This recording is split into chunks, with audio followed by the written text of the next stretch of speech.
Oke, assalamualaikum semuanya. Jumpa lagi sama Aufa. Setelah belajar titik berat, kita akan lanjutin ke pembelajaran kita, yaitu keseimbangan benda tegar. Nah, apa itu keseimbangan? Bagaimana syarat-syaratnya? So, let's go to worksheet. Physics time. Sebelum kita lanjut ya, kita harus ngerti dulu karena ini pengertiannya tadi kan keseimbangan benda tegar. So, kalian harus tahu apa itu benda tegar. Nah, benda tegar adalah benda yang memiliki sifat tidak melengkung, memanjang, atau hancur bila gaya bekerja padanya. Tapi ini gaya yang normal ya. Contohnya misalkan apa? Contohnya di sini ada spong ya. Nah, spong ini bayangin nih, spong kalau kita pencet gitu ya. Nah, dia bisa ngelembek ya, kayak squishy gitu kan ya. Maka dia di sini bukan benda tegar karena berubah bentuk habis kita kasih gaya sedikit. Nah, contoh yang lain apa? Logam. Kalau logam kita sentuh aja gitu ya dengan gaya yang sama, dia kan gak berubah bentuk. Maka inilah contoh benda tegar kayak gitu ya. So, sekarang kita langsung masuk ke keseimbangannya. Nah, keseimbangan di sini kita bagi menjadi 3. Yang pertama ada keseimbangan yang stabil, kemudian contohnya kayak gini ya. Jadi ketika si benda ini di bawah, kemudian kasih gaya dikit gitu ya. Jadi kita nentuin keseimbangan itu harus kita kasih sentuhan sedikit ya. Ketika kita kasih gaya ke atas, maka dia gimana guys? Nah, dia kan akan balik lagi ke bawah ya, jelas. Dia akan balik lagi ke bawah. Nah, itu yang disebut dengan stabil. Jadi, setelah diberi gangguan, benda akan kembali ke posisi keseimbangannya. Itu keseimbangan stabil. Nah, yang kedua itu adalah keseimbangan labil. Nah, ini keseimbangan labil contohnya kayak gini. Si bolanya ada di atas. Kalau kita kasih sentuhan dikit, maka dia jatuh ya. Akankah balik lagi ke atas? Nggak mungkin ya. So, ini yang disebut dengan labil. Jadi, setelah diberi gangguan, benda menjauhi posisi keseimbangannya gitu. Yang terakhir adalah keseimbangan netral atau indifferent. Nah, ini maksudnya apa? Jadi, ketika kita kasih gangguan, si W-nya ya. Jadi, keseimbangannya itu sejajar alias tetap. Nah, ini kan kalau kita kasih sentilan dikit, maka misalkan ini kelereng ya dia muter di sini. Tapi lihat W-nya, dia tetap sejajar ya. Sehingga setelah diberi gangguan, keseimbangannya itu enggak berpengaruh. Nah, cara gampangnya kalau di sini, untuk yang keseimbangan stabil bisa dilihat bahwa titik beratnya itu dia naik ya. Naik habis itu turun lagi. Sedangkan untuk yang labil, titik beratnya itu turun si W-nya. Kemudian kalau yang netral itu sejajar ya, jadi sama, itu ciri-cirinya. Kita akan lanjut ke syarat keseimbangan. Sebuah benda bisa disebut seimbang apabila gimana? Nah, di sini ada yang pertama adalah total gayanya 0. Jadi dikasih gaya dari manapun, dia nggak berubah. Berarti gaya yang kita kasih itu nilainya dihabisi oleh gaya lain kayak gitu. Artinya kayak itulah ya. Jadi sigma F sama dengan 0. Karena F itu bisa dari sumbu X, Y, dan Z, maka di sini juga kita bagi menjadi 3 ya. Ada sumbu X, sumbu Y, dan sumbu Z. Terkadang kalau di soal itu biasanya sumbu Z jarang banget dipakai karena kita pakai kartesian yang X dan Y aja, 2 dimensi kayak gitu. Oke, itu syarat yang pertama ya. Untuk syarat yang kedua adalah tidak berotasi atau total torsinya 0.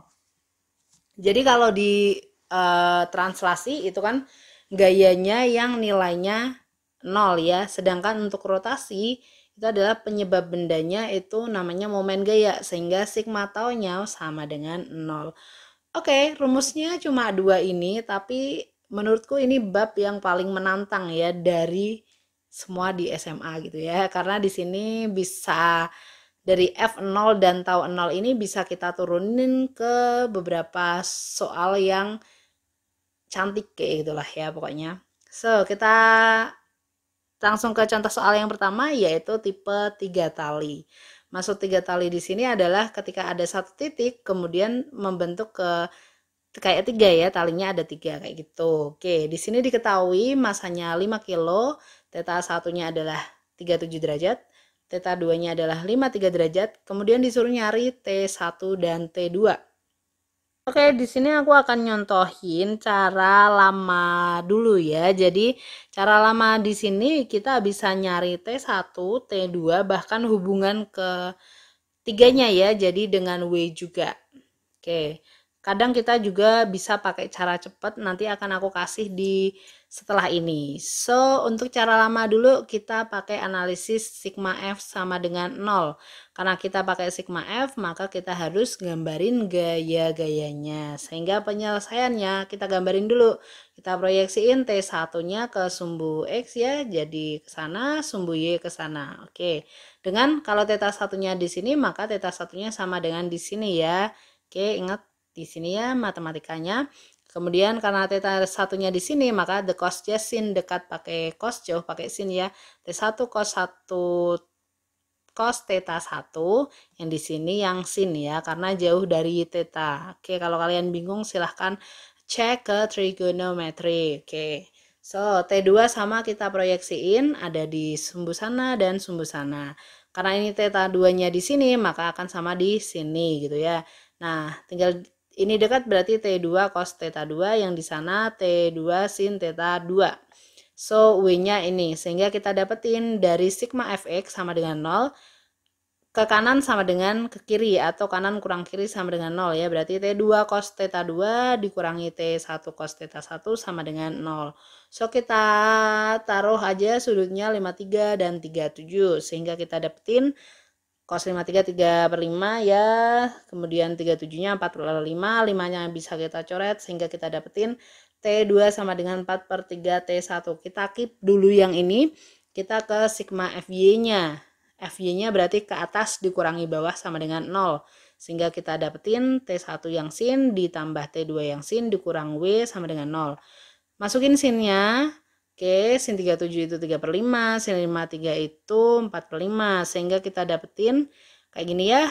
Boleh aku masukin ini aku kali 5 dulu, sehingga jadinya 3T1, 4T2 sama dengan 250. Kemudian T2-nya itu aku masukin yang ini ya, jadi 4/3 T1, sehingga ditulis 16/3 ya. Sehingga kita dapetin di sini samain aja penyebutnya atau dikalikan 3 aja. Ini aku kaliin 3 berarti 9T1 plus 16T1 sama dengan 750. So, 9 tambah 16 itu 25. 750 dibagi 25 hasilnya adalah 30 Newton ya. Untuk cari T2-nya gimana? Nah, kembaliin lagi yang ini ke sono gitu ya. Berarti di sini kita dapetin hasilnya adalah T2 sama dengan 4/3 kali 30, jadinya 40 Newton. Kayak gitu, itu cara agak lamanya ya. Kita akan lanjut pakai cara cepat. Nah, di sini cara cepatnya itu harus pakai sudut bantuan ya. Jadi di sini ada T1, T2 dan W. Kemudian kita pakai sudut bantuan, di sini ada alfa, kemudian di sebelah sana ada beta, dan di sebelah sini ada gamma ya. Jadi kita pakai aturan sin ya. Di sini nilainya adalah gaya per depannya. Jadi W per sin depannya adalah W, kita tarik ke sana set, ini alfa, maka W per sin alfa. Sama dengan T1 depannya adalah set beta. Berarti di sini T1 per sin beta, di sana adalah T2 per sin gamma. Oke, ini adalah rumus cepat. Silahkan kalian bisa tulis ini. Tapi harus hati-hati, di sini hanya bisa dipakai untuk yang 3 ya. Jadi satu titik dibagi menjadi 3 tali. Kalau misalkan 4 atau 5 atau 6 gimana? Nah, kita harus balik lagi pakai cara yang lama tadi ya. Jadi harus pakai sigma F dan sigma Fx dan Y gitu maksudnya. Oke, kita lanjut aja. Berarti bisa kita tulisin di contoh soal yang tadi. Di sini itu ada 37 derajat, di sini ada 53 derajat dengan W-nya adalah 50 ya. So, kita dapat kalau ini 37 derajat, 53 berarti di sini alfanya adalah 90 derajat. Karena satu segitiga itu kan 180. Terus habis itu kalau ini 37, maka di sebelah sini juga 37 ya. Tapi ingat gamma itu full. Jadi segini itu adalah 90 derajat ditambah 37, hasilnya adalah 120 derajat. Yang selanjutnya di sini ada ini 90, ini 53 kayak itu ya, dijumlahin berarti di sini 143 gitu ya. Sehingga kita bisa dapetin di situ adalah 50 per 9 sin 90, T1 per 143 tadi ya, kemudian T2 per 127 kayak gitu. Sehingga kalau mau nyari harus pakai salah 2, jadi cukup sama dengannya aja. Untuk T1 nya aku pakai yang 50/90 sama dengan T1 per sin 143. Sin 90 itu nilainya 1, sin 143 itu kayak sin 37 alias 3/5 kayak gitu ya. Sehingga kita dapetin si T1 nya adalah 50 bagi 5 itu 10 kali 3, 30 berarti ya, 30 Newton. Kemudian untuk yang kedua berarti kita pakai boleh, karena T1 nya udah tahu, boleh kalian pakai yang ini atau boleh juga pakai 50 sama dengan ini. Aku akan pakai yang 50 sama T2 aja, sehingga kita bisa tulisin kayak gini ya. So 91 sin 127 itu sama kayak sin 53 ya, sehingga 4/5. So, ini hasilnya adalah 40 Newton. Kalau kalian cek, ini sama dengan pengerjaan yang pakai cara lama tadi. Jadi, lebih cepat pakai ini ya. Oke. Yap, itu tadi tentang materi keseimbangan. Karena ini menurut aku adalah pembelajaran yang agak susah ya kalau di SMA. Jadi, soalnya itu agak banyak. So, kita nanti ada latihan hampir 3 atau 4 atau 5 soal, jadi silahkan kalian tonton juga bahasan tentang soal-soalnya. So, stay tune terus di channel Alfa. Terima kasih. Assalamualaikum.